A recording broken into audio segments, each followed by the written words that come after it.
Hi everyone, I just wanted to take a few minutes to go over your upcoming Milestone 1, the Literature Review for SOC 291.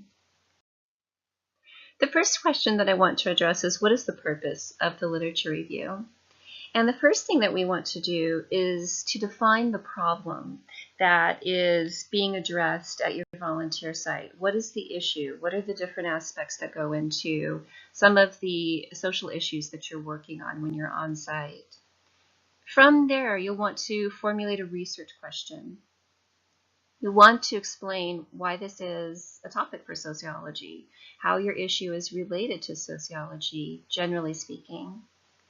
And from there, you'll want to take it to the micro level and identify how your volunteer site specifically addresses this issue. How is the work that's being done there relevant? How is it making an impact at the community level? You'll need to identify a minimum of 5 resources. And if you go into Module 3 and you check out the overview for the literature review, there is a link within that module to a resource list. So that's the first place you should be looking for resources to write your literature review. Certainly you can go beyond that list, and certainly you can include your textbook as well. So you're not limited exclusively to that list of resources, but it's a great place to start. You'll then want to be able to frame the social issue specifically using symbolic interaction theory, which is what we are focused on throughout the entirety of this course. And if you are writing this paper and you're coming across questions that you may have or issues that are still unclear, please definitely send me an email or give me a phone call, and I'm happy to help you in the writing of your literature review. No problem there. The second thing I want to take a look at is the general organization and flow of your paper. Just think of it as being chunked into 3 sections. You'll have an introduction in which you develop your research question. You'll then have a review of the literature, and in the next slide I'll go over all of the different components that will go into that review. And then you'll make some general kind of conclusions at the end of your paper based on what you've read. Don't worry about including a lot of the information that you've been collecting so far, the information that is going into your volunteer blog site forms at this point. That will go into the writing of your final paper. So hang on to those and revisit those at a later time. Right now, we're just specifically focusing on the literature about your topic. And then, of course, be sure to include a full bibliography in APA format.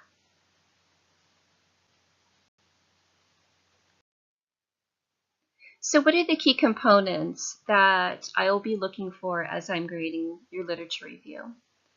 The first thing is the formulation of that research question. I'll also be looking to see that you can identify a minimum of 5 resources. And if you want to go beyond the 5, that's absolutely fine with me. It's not a problem if you're collecting 6, 7, 8 articles that you'd like to include. You can also just include those in the final writing of your ethnographic report. So don't worry about it if you feel like you're needing more than those 5 resources to fill in the body of your literature review.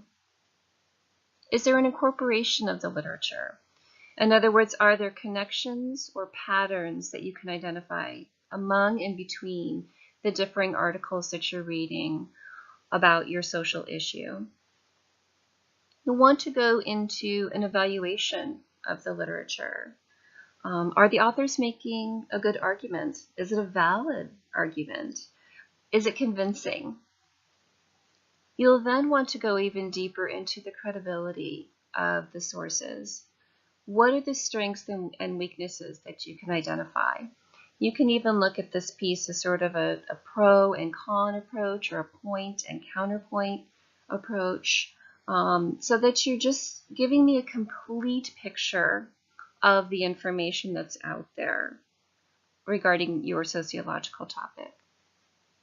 And then, can you apply critical thinking? And in this section, you want to look for perhaps gaps in the literature. Is there anything that's overlooked? Is there an opening for new research to be collected on your particular topic? What are some of the spaces that need to be filled in? And then finally, I'll be looking for mechanics. And this is just general APA citation, not only in your bibliography, but throughout your entire work. So again, please let me know if you run into any bumps or any issues.